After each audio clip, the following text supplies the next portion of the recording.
So has it changed much in the last few years at all down here? Is it? No, I've been involved in this one for about 2.5 years now. The work confined spaces haven't changed in that time. These would be 2 toilet cubicles here, with chemical Elsan toilets. And, there's a gap between the bricks either side to vent. As you can imagine, the venting wasn't brilliant.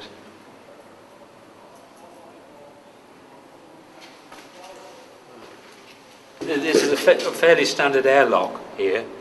You've got the sloping buttresses where you would have had a gas curtain which would have rolled down, a very heavy curtain.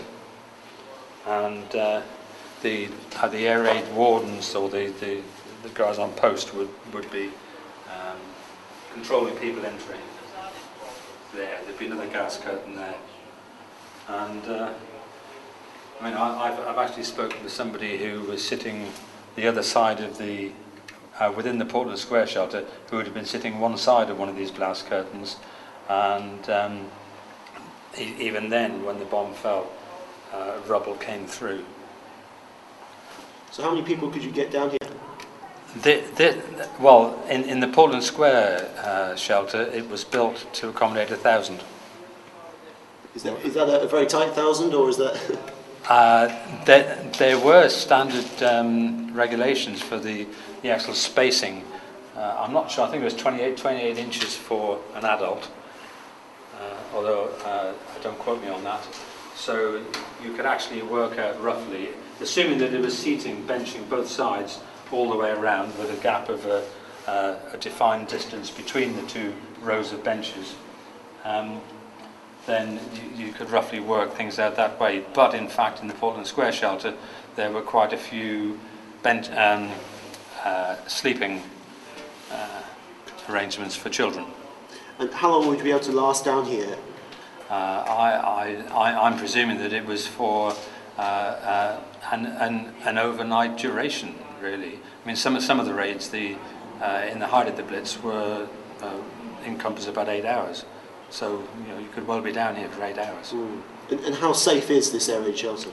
The air raid shelters were as safe as they could be, notwithstanding a direct hit. And how does this compare to other air raid shelters? This in construction is very similar to a standard arched, tunnelled shelter, like the Portland Square one, like the one behind 22 Portland Square, which was the water engineers department, which was built, I guess, by the same builder, so to the same standard. Yeah, I mean, there are other different constructions. There are rectangular constructions as well. But and how long would it take to build one of these? I think the complete construction of most of the underground shelters took about 3 months. It's quite fast. It's quite fast, but then you had a big workforce, of course. Yeah. How many approximately? I wouldn't like to say. Hundreds?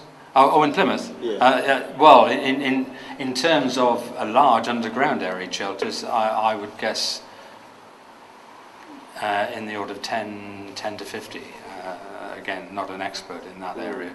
But there were certainly several hundred shelters of all types for communal shelters. There were quite a few built above ground, and so on. So was this air raid shelter hit at all? Did it take any attacks? Not that I'm aware, no. No? No.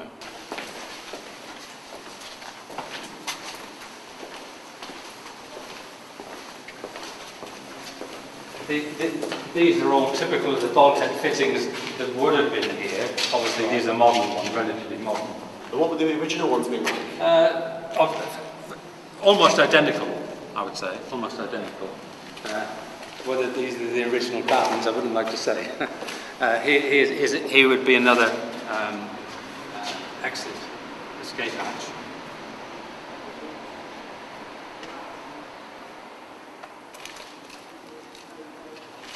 Another toilet down there.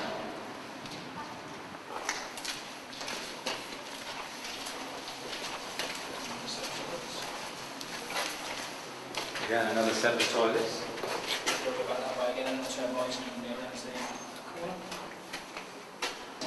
I mean, we're walking around now, and it's quite spacious. Because, yeah, it's not as tight as I imagined. no, but when you think that you've got benching out to there, and you've got benching out to there, and people sitting down. and people sitting down, and children no doubt running around having fun, because they did have fun in these shelters.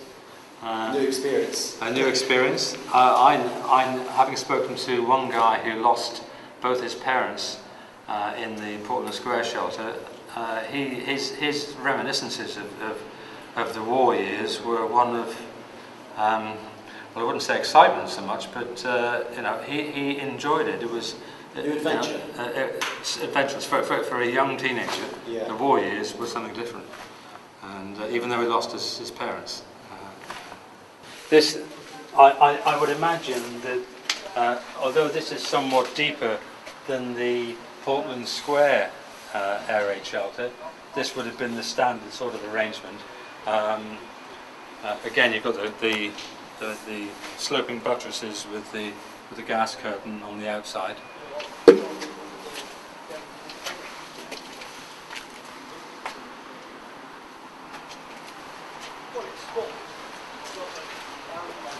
I would say in the Portland Square shelters there were probably about half as many steps.